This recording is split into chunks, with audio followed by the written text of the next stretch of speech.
நீ யாரா ஃபர்ஸ்ட்?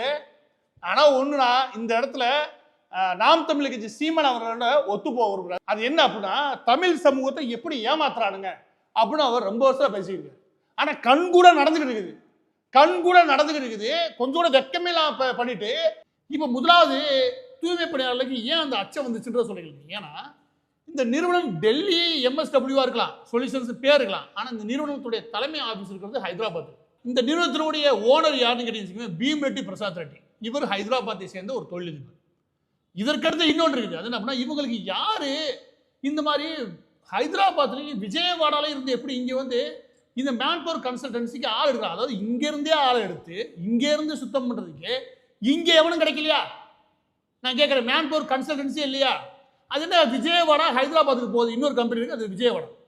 இது ஹைதராபாத்துக்கு போகுது. ஹைதராபாத்தில் கூடிய நிறுவனங்கள் முக்கியமாக இதுக்கு ரெக்கமெண்டேஷன் கிடைக்குது. அது யார்கிட்ட வருதுன்னு பார்த்தா இந்த பக்கத்து பிரசாந்த் ரெட்டின்னு ஒரு ஆள். இந்த பிரசாந்த் ரெட்டி யார் அப்படின்னா மஹிதாரான்னு ஒரு மிகப்பெரிய கன்ஸ்ட்ரக்ஷன் கம்பெனி இருக்குது. அந்த நிறுவனத்துடைய மிக முக்கியமான தலைவர் வச்சுக்கணும். அவர் யார் அப்படின்னா நம்ம MK ஸ்டாலினுடைய மருமக பிள்ளை சபரீசன் இருக்கார் இல்லையா, அவருக்கு நெருங்கின வட்டம். அப்ப எங்கேருந்து சிபாரிசு போகுதுன்னு புரியுதா? எனவே இங்க தூய்மை பணியாளர்களுக்கு என்ன புரியல அப்படின்னா எப்படியோ நம்ம வேலையை உழ வைக்க போறாங்க, எப்படியோ வைக்க போறான்னு ஒரு சந்தேகம் வருது. ஆனால் அது எவன் வைக்கிறான், எங்கே வைக்கிறான், எப்படி ஆப்பு வைக்கிறான்னு புரியணும் இல்லையா? அது சொல்ல வேண்டிய கடமை ஒவ்வொரு அரசியல்வாதிக்கும் இருக்குது. ஏன்னா ஹைதராபாத்தில் எல்லாத்தையும் சொல்லிட்டு தமிழ்நாடு தமிழ்நாடு முத்தமிழ் கலைஞர் அது இது எங்க தலையை கழுவிட்டு ஏன்னா எல்லாமே ஹைதராபாத்துக்கு போது அகேட்டா சொல்றேன்.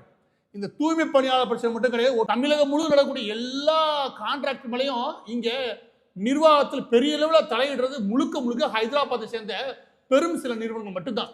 அது எல்லாமே சபரீசனுக்கு மிக நெருக்கமானவை. எனவே இங்க நடப்பது தமிழகத்தின் ஆட்சி அல்ல, ஹைதராபாத்தோட ஆட்சி. அது முதல் புரிஞ்சுக்கோங்க. அது இந்த தூய்மை பணியாளர் உங்களுக்கு நறுக்குன்னு புரியும் நினைக்கிறேன். இப்போ